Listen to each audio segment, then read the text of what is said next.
Hi, all of my wonderful Sunday school teachers and leaders. Thank you. It was a great week to be back, and just want you to know we are going to be watching the weather and seeing what's going on because there's supposed to be bad weather coming in over the weekend. So we will let you know as soon as, like, if anything happens or we cancel anything. But just so you know, we are going to be watching it. So this week's lesson is a little bit of we're going to have to use some discretion because we're going to be talking about when a woman is brought out and Jesus is in the temple courts and she is brought out and she's been caught in the act of adultery. So this is a very touchy subject. We're going to have to be very careful with kids, and I would encourage us, especially with our younger kids, that we're just going to use some paraphrases there, focus on the fact that she was caught in sin. So we can even eliminate the word adultery, so we don't really have to get into that. I have a really fun thing I should send y'all. I was cracking up laughing about how, like, oh my goodness, the things we have to explain in kids ministry. So we don't want any phone calls from parents like, what did you explain to my kid? We're just going to focus on she was caught in sin. She was caught in sin. And talk about how they've been caught before. Like, legitimately, their hand is in the cookie jar and they're like, I got caught doing something wrong. So I have a little object lesson I wanted to show y'all because many times we really focus on the quantity of sin, or like we put grades on sin. So when I saw this, I was like, oh my gosh, this is really brilliant. So this is something I saw. So I want you to imagine I have a person that has done a little bit of sin. Okay? He's done a little bit of sin in his life, but overall it's pretty good. Well, I have another person over here that's done a little more sin. But like the woman we're talking about in our story today, in our eyes, boy, she did a humdinger of a sin. And so we oftentimes think, well, yeah, like they deserve to be punished. They deserved to, she deserved to be stoned or whatever. There are consequences, natural consequences, and things that happen because of our sin. It doesn't mean that those consequences goes away. But when we are talking about God looking at our sin, he doesn't look at it like this, like we do. He looks at it like this. And when you look at it like this, you're seeing we've all sinned. It's not about the quantity, it's about that we've all sinned.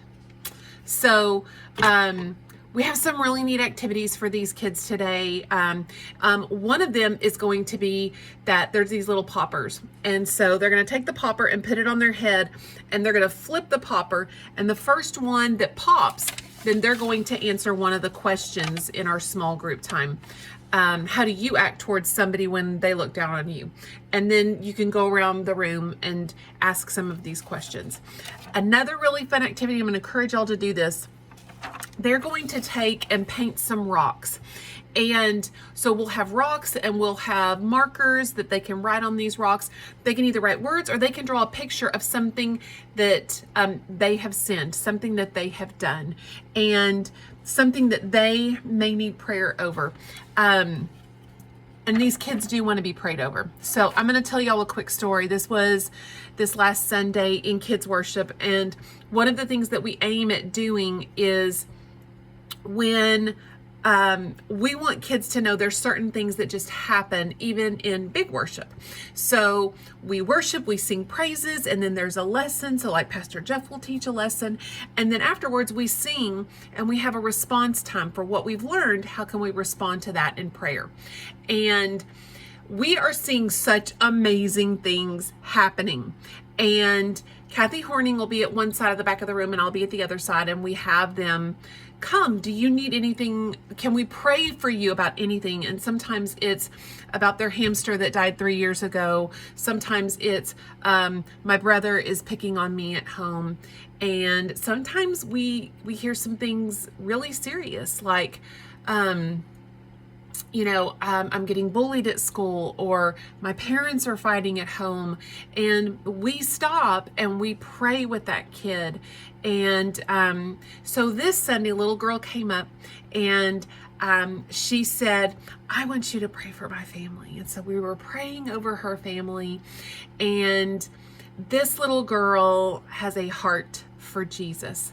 So we finished praying, and this is 2 songs in, mind you. We had a line of kids asking for prayer this last Sunday, and the song ended and I finished the prayer praying for her family.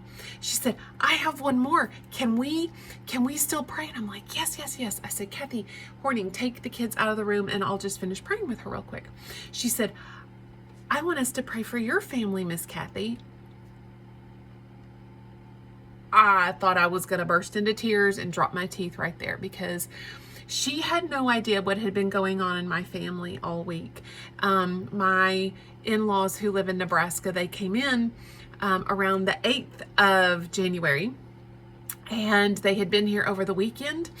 And my father-in-law on Sunday night a week ago went in the hospital, and long story short, he ended up having heart bypass surgery the day before that. And then my daughter Izzy had thrown up in my bed, and like we had an incident with one of our animals, and like it was just a week. And I told her, I said, I need you to hear something. You hear the voice of God. God told you to say that. God told you to come and pray over my family, because my family needs prayer. These kids are getting it. What you're doing is worth everything. It's eternity, and everything you're pouring into these kids, it's worth it.